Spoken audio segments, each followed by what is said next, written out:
সালমান শাহ তো একটা big name, এটা আসলে সবার জন্যই অপূরণীয় ক্ষতি। উনি যদি বেঁচে থাকতেন ডেফিনেটলি আমরা আরো অনেকগুলো ভালো কাজ পেতাম। আমি মনে করব উনি অনেক আগে সময়কে জয় করেছেন। উনি ওনার সময়ের চাইতে অনেক বেশি অ্যাডভান্স ছিল। তার স্টাইল, তার অ্যাক্টিং, তার প্যাটার্ন সবকিছুতেই আসলে উনি সময়কে অনেক আগে জয় করেছেন। একদম ওনার মতো না হলে ওনাকে অনুসরণ করে তো আরো কয়েকটা মানুষ তৈরি হতো।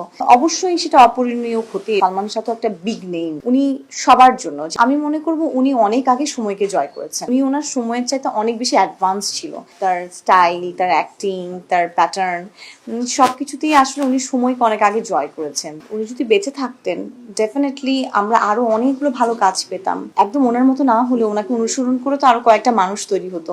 অবশ্যই সেটা অপূরণীয় ক্ষতি। সালমান শাহ আসলে আমি যতটুকু, আমরা যেহেতু ওভাবে করে সালমান শাহকে পাইনি, কিন্তু উনি এমন একজন মানুষ, উনি আসলে কোনো সময়কে বেঁধে মানে উনি সবার জন্য। যেমন আমরা সালমান শাহের কাজ পরবর্তীতে তো দেখেছি, তাকে নিয়ে আলোচনা হয়েছে, তাকে ফলো করেছি, তাকে নিয়ে এত এত কথা সবকিছু দেখেছি।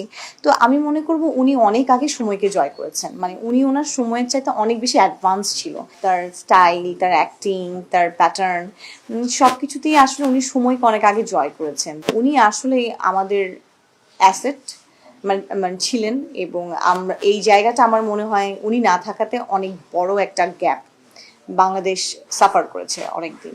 উনি যদি বেঁচে থাকতেন ডেফিনেটলি আমরা আরো অনেকগুলো ভালো কাজ পেতাম। উনি যখন একজন রোল মডেল সামনে থাকে তখন তো আরো অনেকে কাজ করতে আগ্রহী হয়। ওনার মতো হয়তো আরো একদম ওনার মতো না হলে ওনাকে অনুসরণ করে তো আরো কয়েকটা মানুষ তৈরি হতো, আরো কয়েকজন আসতো।